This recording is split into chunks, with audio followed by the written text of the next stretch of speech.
when we did the recording with Rebecca, who's head of the NASA. It wasn't until I got to the end I realised I hadn't hit record. Good lad. All right, so you watched the match. Obviously, you did the dodgy stream. Yeah, loved it. All right, first half was shit. Let's be honest. Yeah, I know. I think I was done about 50 minutes in. Well, Up until the German come on, mate. I'm telling you, I'm going to mention him. He's getting a plug. All right, well let's get it started. This is what episode 6. Right. Hello and welcome back to Our Stars and Stripes and Maple Syrup. We have a slight change to our rostered guest this week. Paul Weir, unfortunately, had electrical issues due to storms in Connecticut. So we've brought back our favourite contributor, Sean Coxon from New Jersey. Sean, thank you for stepping in. No problem. I hope the lad's all right. You know, I hope his power's back on. I'm sure it will be. Sure he's in the nice suburbs of Connecticut, not the slums. There you go. Speaking of slums, we had Fleetwood. Was it Fleetwood that came? Yeah. No. Who did we just play? Crew. Crew, thank you. So many games, I'm losing my mind. All right, so we were favourites to win. I should have won comfortably. But, yeah, it didn't happen. It's not the comfortable part. Nah, it didn't. The tricky these games aren't, because I listened to I was listening to a podcast that a Crew fan on, and he was giving it the bit, we're terrible. We're centre backs are 18 years old. We can't win. We're crap on the ball. And you know, as a Sunderland fan, he's like, oh, Ross Stewart's nailed on to score. Get your money on him. And you're thinking, every time someone comes on and says that, we're not going to win the game. So the longer the game went on, you're thinking, you know, it wasn't great, was it? Let's face it. The first half was shocking. We've just been talking about it off air there. It was bad the first half, wasn't it? Let's talk about that first half before we get into the good stuff. I mean, devoid of ideas in that first half. I can't understand how you can have two players, like even in the first half when you had Gooch, okay, he doesn't have that dynamic sprint that Roberts has got. But how you can play the ball through the middle so much when you have two out-and-out wingers? I mean, I looked at the team, right? And you're looking at what was the midfield? It was 09, Evans and Matete, right?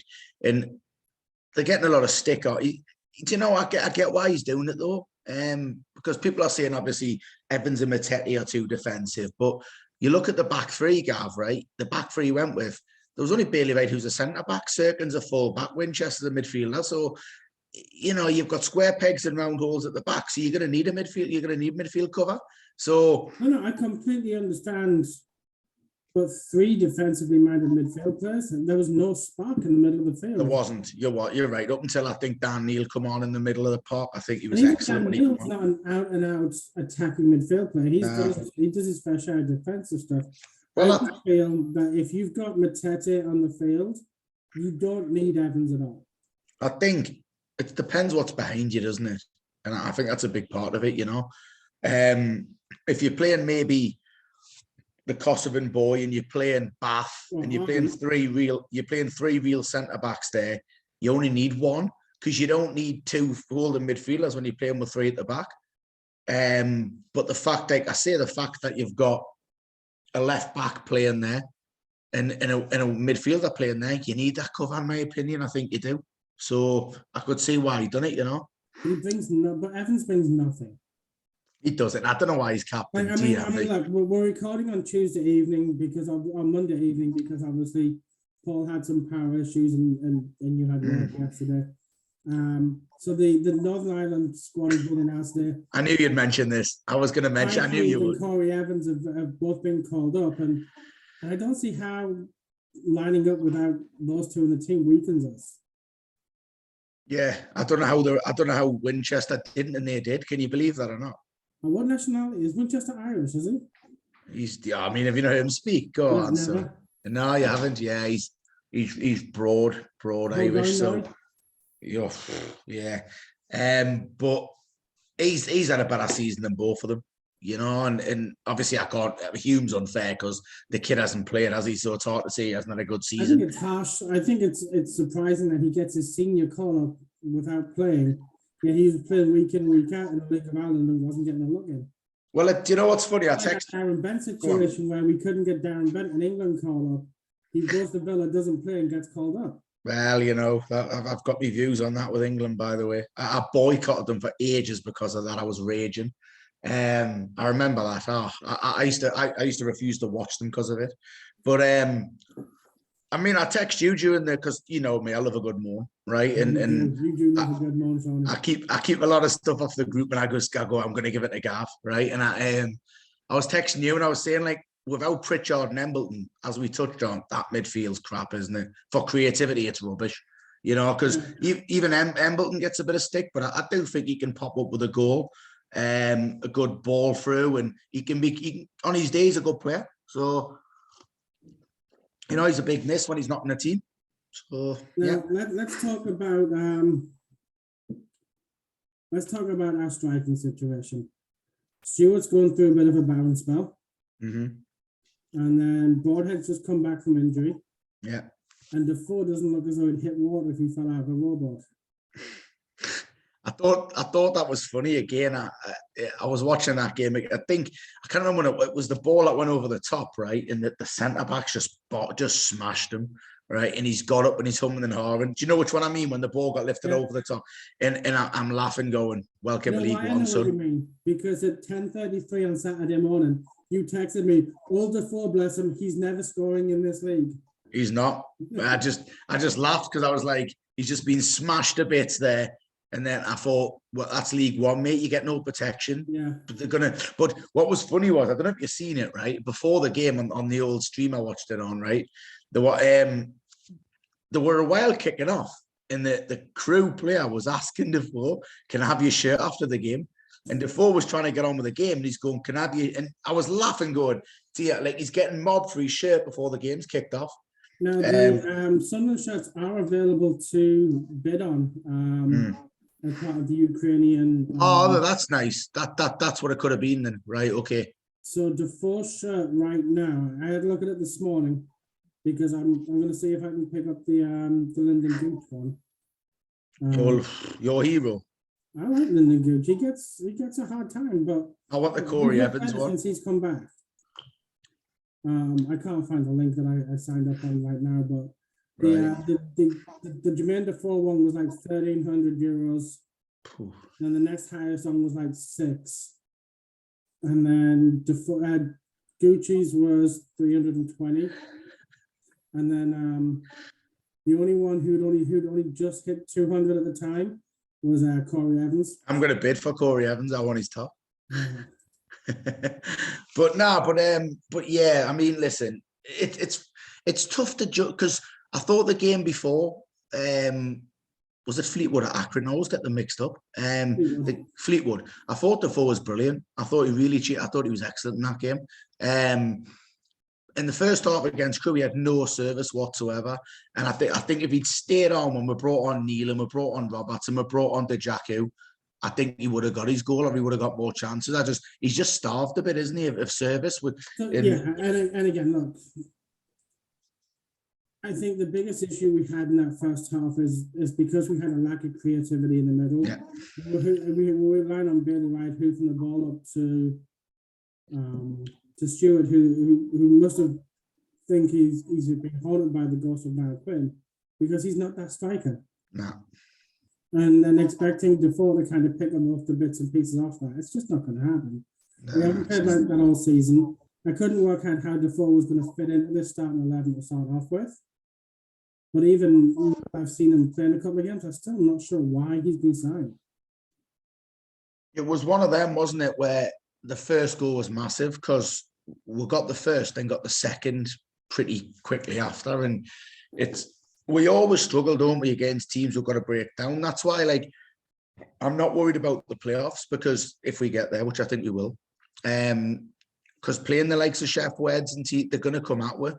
And we're good at hitting teams, and when teams sit back, we struggle. So, you know, with the players we have, I'm not worried. I'm always more worried about these teams that come in with a game plan and who just come and sit back because it just frustrates me, you know. And again, when you don't have someone like Pritchard in the middle, you don't have someone like McGeady in the team. Yeah. He knows how to unlock a stubborn defence like that. It does become quite difficult. They're all coming back. They're all coming back at the right time.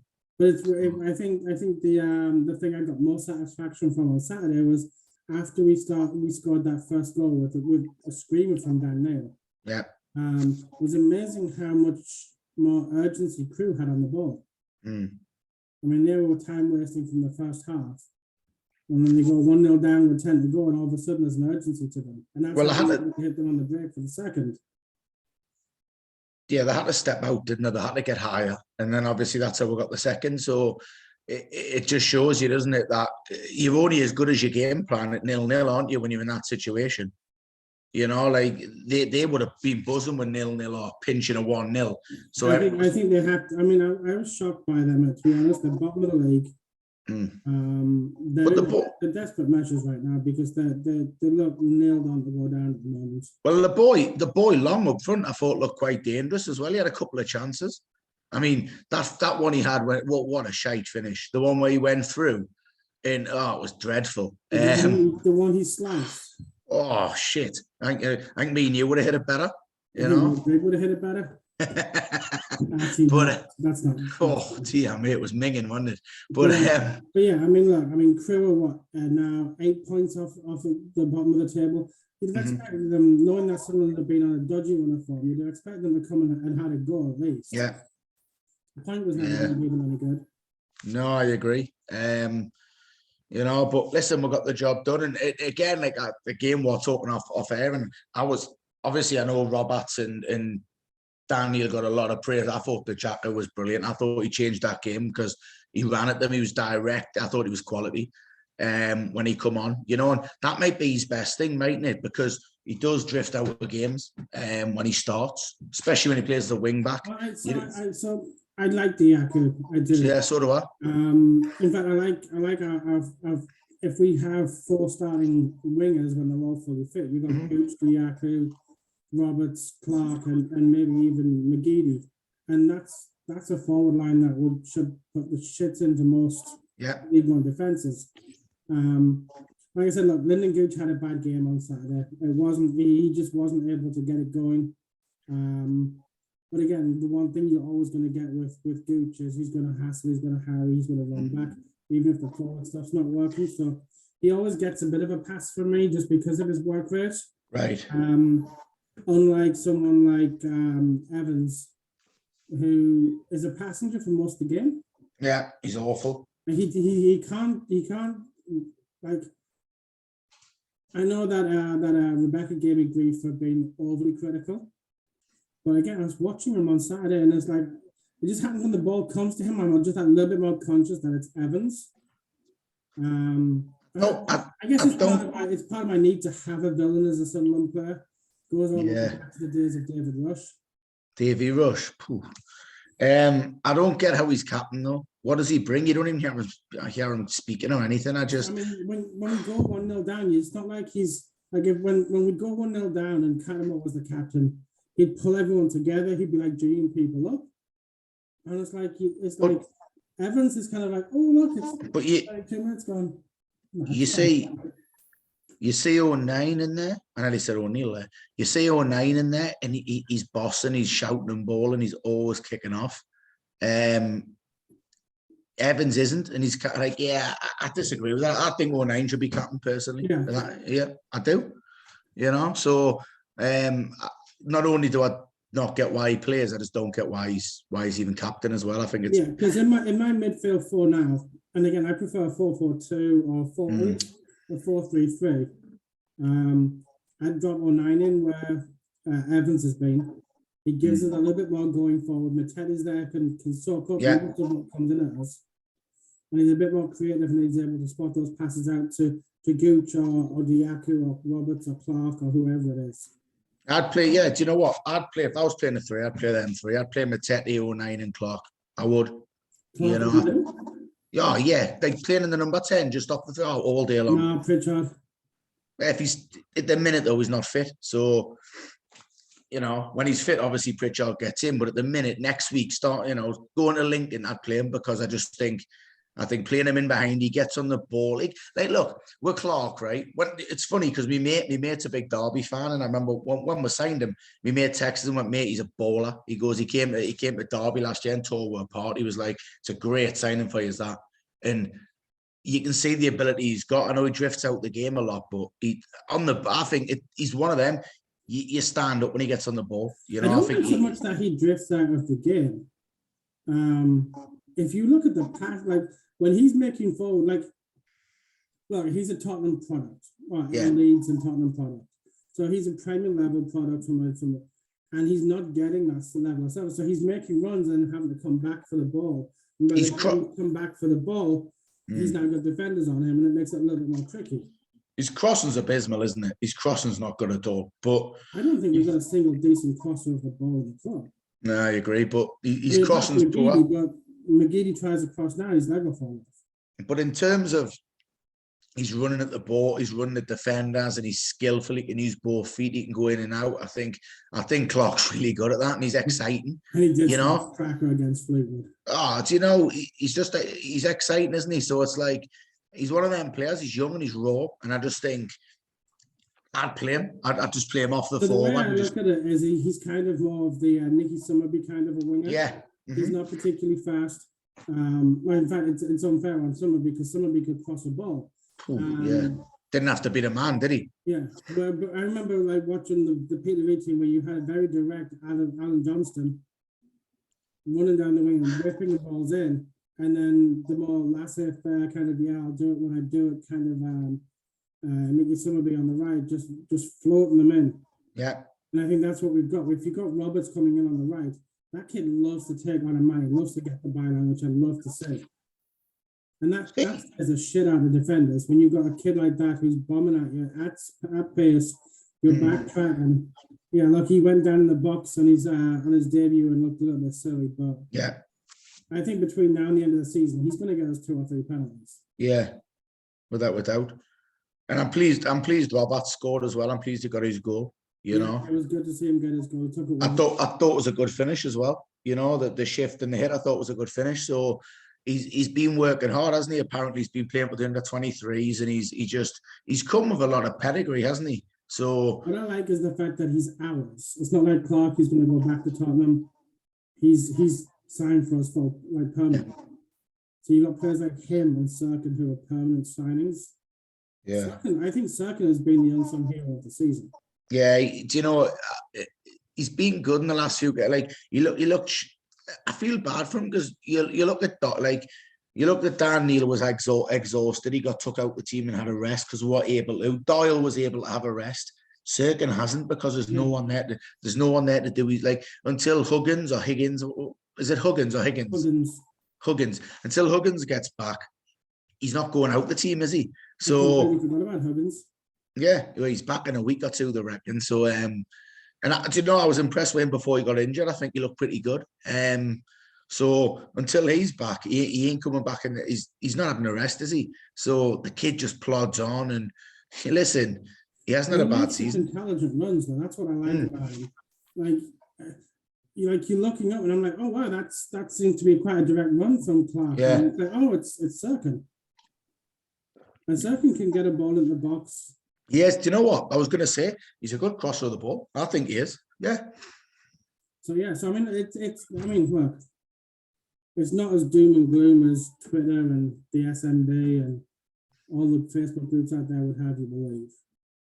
Hey, you look at we're running, man, right? Like, you know, we've got Plymouth and Rotherham who are capable of beating everyone else, and Oxford, everyone else. And those 3 games are all away. Yeah, no, well, Rotherham's at home, isn't it? Is this? Yeah, we've played because Rotherham smashed with away, didn't it? Yeah, 26 at home. But it's going to get moved, isn't it, because of the internationals?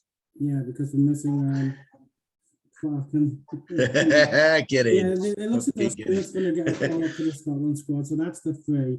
Yeah, I'm sure Jameli is going to get called up by who? Arby. That's better. Jameli. I'm sure that he's going to get called up by Borat's team. Yeah. But yeah, I mean, we've got, if you look at the the league table as it stands right now and the fixtures that we've got left. We've still got to play Plymouth, who are directly below us. We've still got to play Oxford, who are directly above us. Yeah. And both of those games are at their place, which is... That'll suit her. I think that'll suit her. Do you? Yeah, I do, because they're going to... the best home record in the country. Yeah, shit league, though, and it doesn't count. Shit players. Shit league doesn't count. I don't buy, oh, I've got a good home record in League One, bollocks, rubbish, Mickey Mouse, guff. We've scored more points at home this season than any other team in any league in England. Yeah, I'm just shit league, shit records. Yeah. You know, I don't take any notice of them. So Lincoln, I think Lincoln we need to get revenge against on Saturday. Yeah, we do. Manage that. I fancy us against Rotherham at home. I don't know why. Maybe it's just the eternal optimist in me. I tell you what, you know, I think my boy old 09, I think you wind Maguire up, by the way. I think he'd be up for that, him. I'd be niggling Maguire, but then we have... I think he will. 6 games, potentially 7 games if the Rotherham game gets pushed. Yeah. I'd give us 7 games in April. That might be better, though, because if you push it back, right, Pritchard could be back, and McGeady could be back, and Broadhead. So, like, look, I've said this to you, Gavin, I've said it on here as well. Like, we go into the playoffs with McGeady, Broadhead, and Pritchard, and no team in the league can cope with them. They can't. There's no team got that quality. So, you know, it's a good thing to have, isn't it? I know McGeady's going to take forever, but apparently he's been training. They're not rushing him back, so he could be sharp. What McGeady does for the rest of the season is play 3 blinding games in the playoffs. Yeah, exactly. I mean, we've got Morecambe away. We've got Shrewsbury at home, Gillingham at home. Yeah. And who else was it? Big Tom Flanagan coming back to the Stadium of Light. He's going to have a worldie, isn't he? I don't think so. But they're all bottom half of the table. By the time we play more, we've got Cambridge, haven't we? We've got Cambridge as well, haven't we? Cambridge is the last game of the season at home at the Stadium of Light. Yeah. I mean, Cambridge are 15th right now. It'll be interesting to see where we are by then. It will, yeah. But yeah, I mean, things not looking too badly for us at the moment. We've definitely looked a downside worse this season. I like Neil. Like, you know, he takes risks, doesn't he? I think he's good. His game management's good. I mean, I don't know what you think. We haven't really spoke about it because, you know, we've both been busy. We haven't really spoke lately, and you went and nicked off as well. So, you know, I haven't even got a curry partner anymore. So, but now, like, he takes risks, doesn't he? Like, he's not afraid to leave a 1v1 at the back, a 2v2 at the back, and just plow and put forwards. And I like that. Like, he says, like, that he seems decisive with his substitutions. Yeah, he does. Yeah, you know, like if it's not working, like he's made halftime substitutions. He's like against Crew at the week. It was 2 in the 59th minute and then 1 in 63. So 3 subs all used up within 5 minutes, whereas the last couple of managers would have gone into the 85th minute before they made a change. Yeah, he does them at half time and stuff, doesn't he? I like that because he's positive. And I love these. I don't know if you heard his interview with, I think it was Nick Barnes, when he bit his head off. I thought it was brilliant. Did you hear it when he bit it when Nick Barnes said something about, oh, you're going to go back to the drawing board? And he was like, what do you mean the drawing board? It was brilliant. He gave him it like, yeah, you've got to listen to it. It was on BBC Radio Newcastle. It was like, Nick Barnes said something like, wasn't great that. Are you going to go back to the drawing board now? And he just got it, you know. And I thought, good lad, well done. Yeah, I'm quite happy for manager to stick with himself. Yeah, what I did find quite funny was obviously after Fleetwood, he said, I don't think a team of mine has ever played that badly and come away with a win.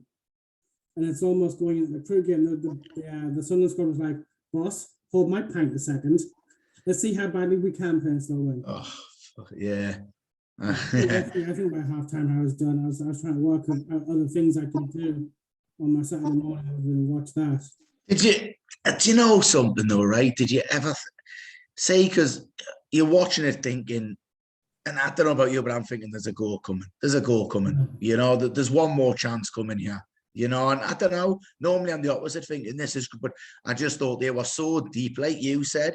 they didn't try and play. They didn't. They were crap. They didn't want to know.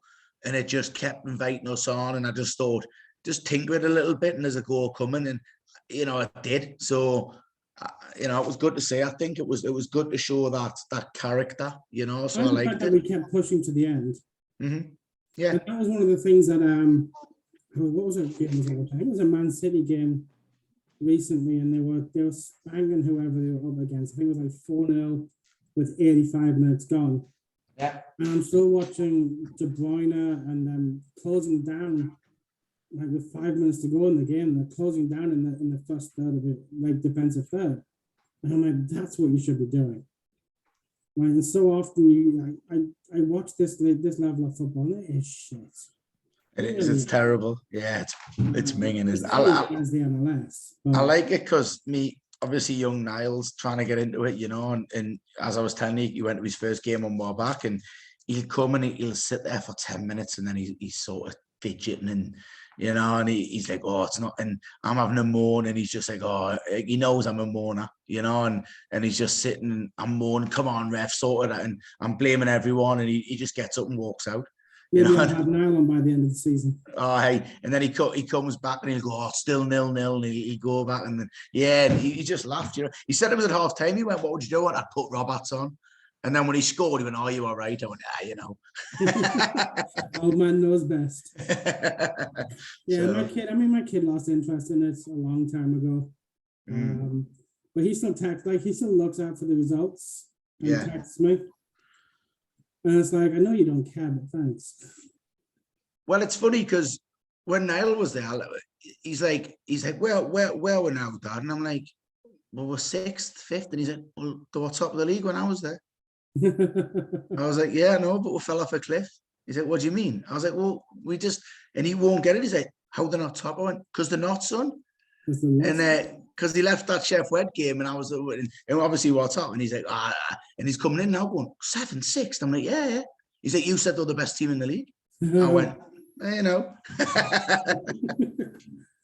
the things we did our kids to ruin. There you go. Yeah. It could be worse. You could make them mags. But yeah, we got there. So we have Lincoln coming up. We owe them one after the Maguire's only good game of the season. It was obvious he was gonna turn us over. I like the kid though. I thought it was a mistake to let him go. I liked Maguire. I was okay with Power leaving, but I like Maguire. Yeah. But looking at what he's done this season, he hasn't really justified even his position at Lincoln, with the exception of the Stadium of Light. I bet. Do you know what? Has he scored since? I haven't checked. I'm just asking if he scored since. Let's have a look. I bet on it. Do you think he has? Just guessing now, if you had to guess. I'm going to say no. Yeah, so man, I'm going to say he hasn't either. So there you go. 27 games this season, scored 4. Oh, 3 against us. Oh, yes. And the one was before. There you go. Was it? Well, I'm just guessing. It probably was, Yeah, shocking that. Dear me, that's Sunderland all over, isn't it? Right. It's like it's. Do you know when you look back through when I think back and stuff in the forward, Adi Akinpie, he hasn't scored forever, comes to Sunderland, bang goal, Marlon Harewood's another one, just these names that come back. There's and you go, no better player, no better team to play against when you're in a bad run of form than Sunderland. Oh man, what's he called, the lad that's at I keep forgetting his name, man. I think he's at Gillingham now. Is he at Gillingham? The big forward who we let go. That we let go? Yeah, we'll let him go. And he comes back and haunts every time we're in League One. Mandarin, Michael Mandarin. Yeah, he's another one. He's, I'm sure he's still at Gillingham. I think he is. But he's another one, isn't he? He just comes back and scores against Sunderland and does nothing else, All right, so now I've just pulled up the amount of appearances that Maguire has got. He's got more yellow cards than he has goals. Good, of course he has. 11 yellow cards this season. Doesn't surprise me. Scored since that Sunderland game. There you go. Doesn't surprise me. Scoring now, actually. 09's going to get him sent off. You'll see. He's going to wind him up. So 31 appearances, 5 goals, 11 yellow cards. Yeah. He might be suspended at this rate. Yeah. I hope he's not. I hope he plays. All right, so let's take a look at the your prediction for the Lincoln game. Oh, listen, I think we're on a run, right? And I think we're going to win more games than we'll lose before the end of the season.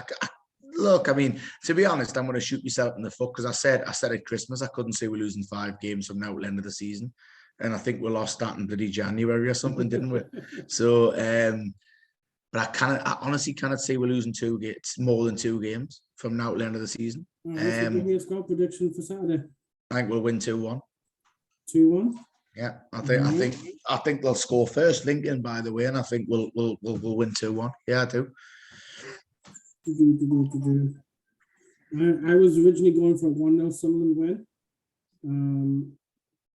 But because I said that Chris Maguire is going to score against us, I'm going to go for a 3-1 Sunderland win now. Yeah, I think he's going to score. Yeah, I do. I think he'll score, and then yeah. Let's have a look at goal scorers. Chris Maguire. You're putting a bet on there, are you? I do. So what we since the second week, I get the predictions for everybody, and I put £5 on for each of us. So I'll do your five quid bet at 8-1 as a 2-1 win. 2-1 win. 3-1 is at 18-1. So put those on, and then anything that we win minus my stake at the end of the year. So any profit we make, I'm going to hand it over to the Little Bradley Diary Foundation. That's nice, isn't it? 100 quid already this season. Yeah, that's good, isn't it? I can't find the individual market for scorers yet. I was going to say goal scorers. What do you? Because it's tough to pick a winning goal scorers, isn't it? But yeah, we'll give it a whirl. I can't find the. Yeah, you're 8-1 at a 2-1 win. Shall I pick me goal scorers? No. Let me.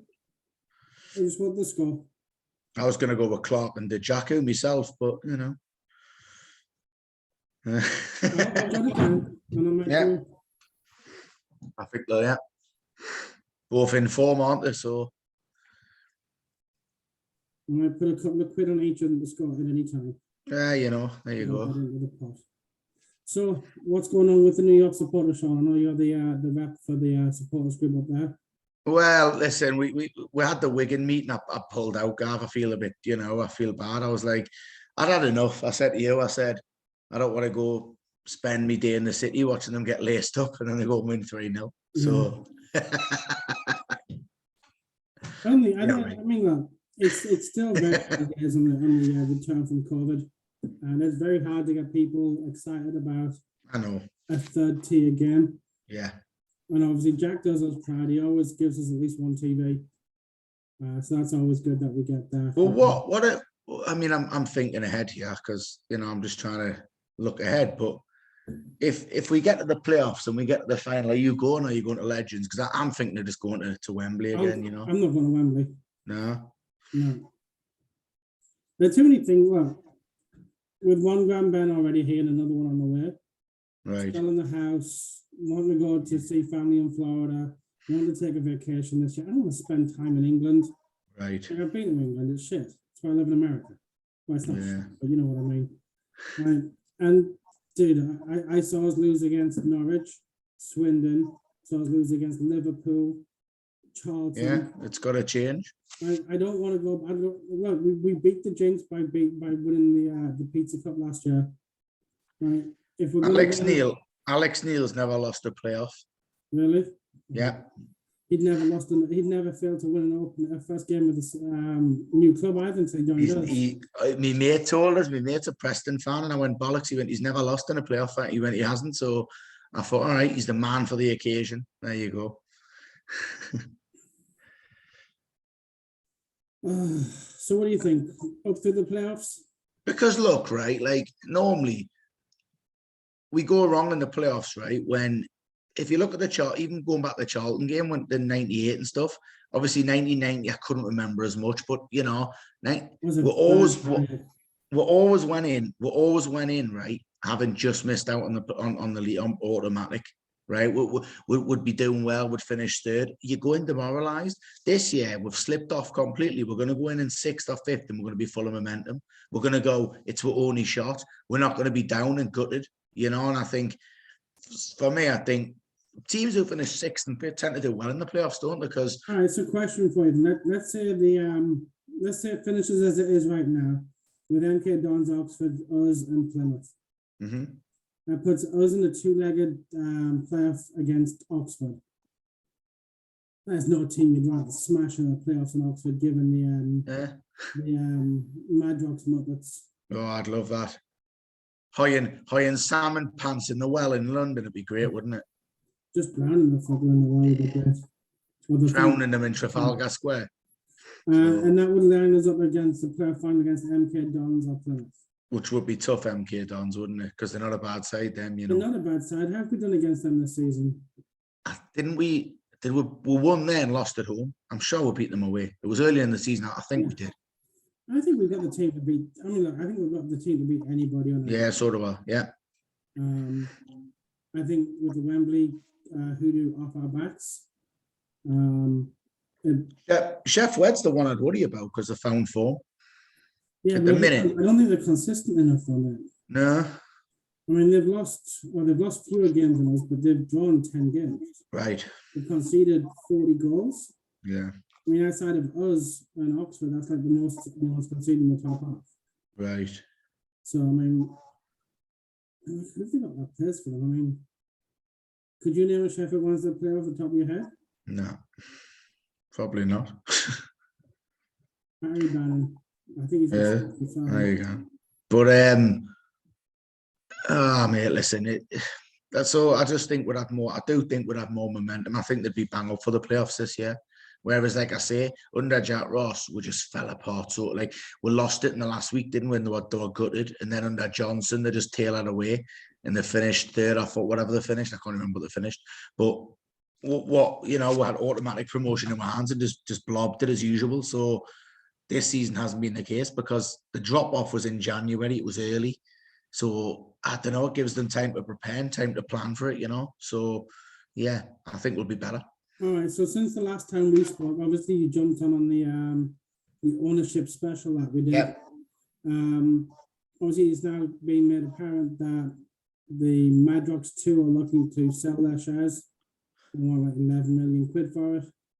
Dreyfus is saying, well, if you can find someone who can do it, who's prepared to come in as a silent partner.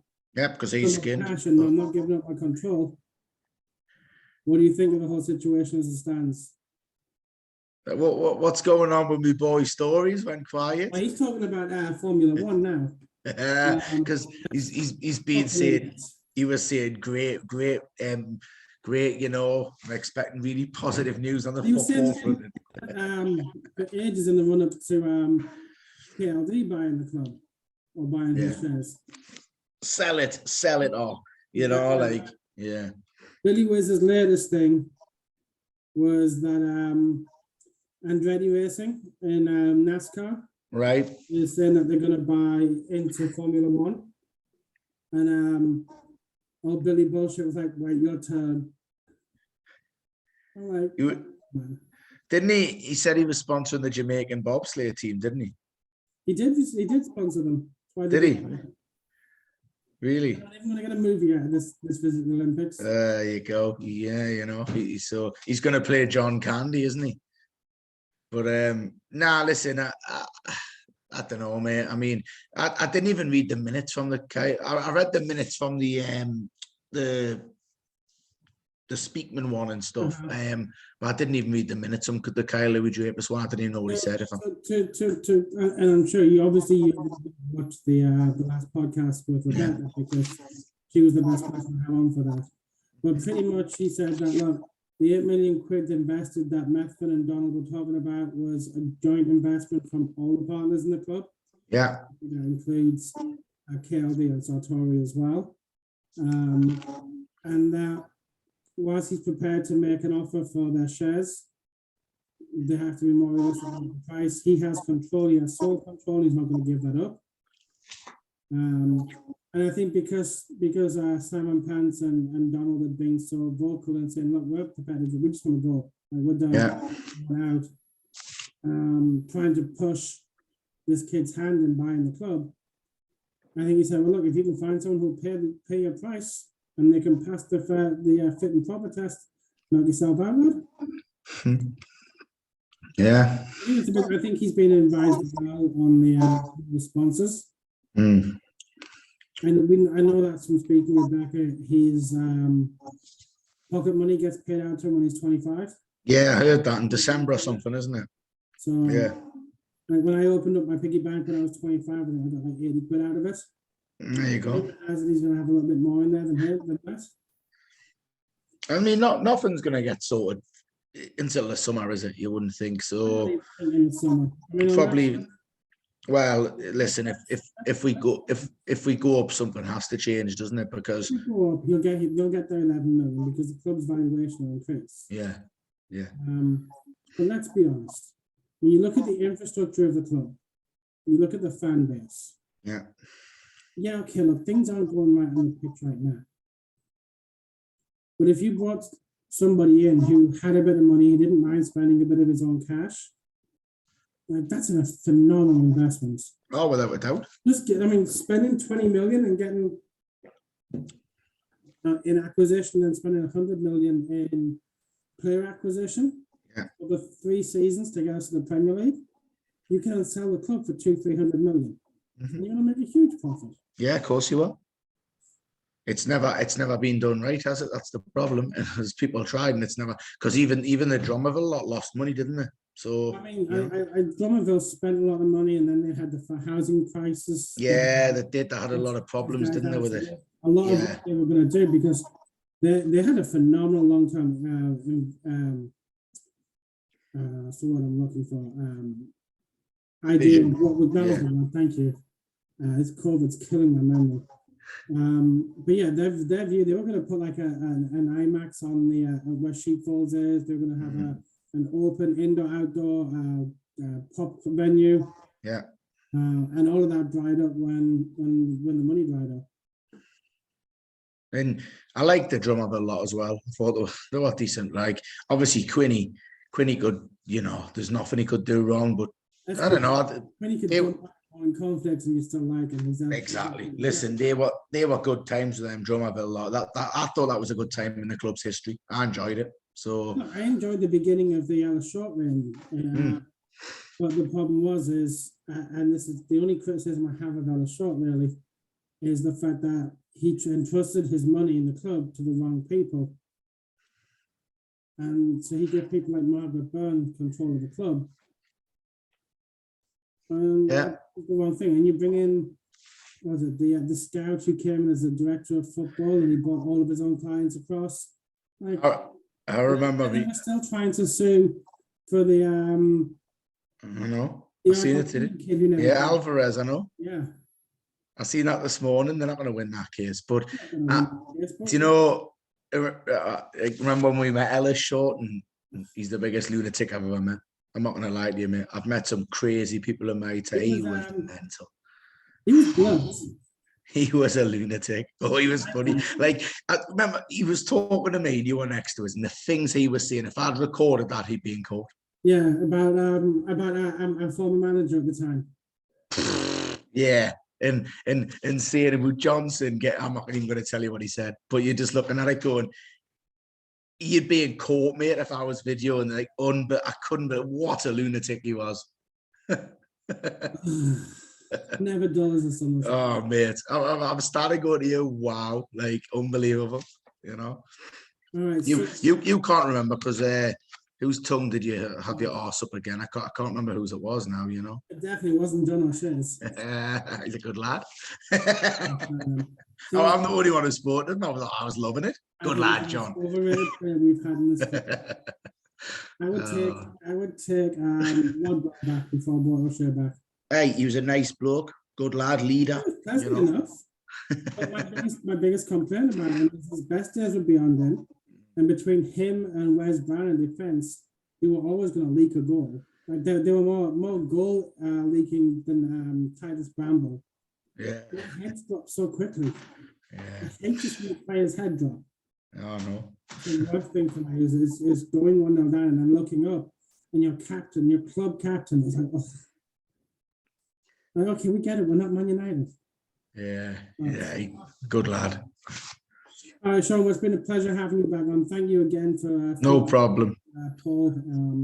I know Paul, it's a late one, isn't it? Because I've been on the road today, and it's recording at 11:30 at night, so it's a late one, you know. I haven't been up at 11:30 at night in a long time. Yeah, there you go. I'm in bed by now. Yeah. Let's take a look at so we've got Graham Pritchard, who Pritch lives out in, I think it's Arizona or Texas, one of those two. Pritch will be with us after the Lincoln game. Shawnee, just to reiterate, you've gone for 2-1 Sunderland win. Yeah. You're going for 3-1, and that's 8-1 and 18-1 respectively. We'll took a couple of quid on individual goal scorers as well, and see if we can boost up that pot for the Bradley Lowry Foundation. You've got a football coaching company, haven't you, Sean? I have Black Cats Football Club. Cats Football Club. We'll get the link in the YouTube bio. But Sean, again, thanks a lot for coming in. And guys, Anytime, love it. You know that, Gav. So thanks for having us. Yeah, all right, guys, that's all we have time for this week. We will be back next week with more of the our Stars and Stripes and Maple Syrup next week. We'll catch you later. See ya. All right, Shawnee. Cheers. Stop recording.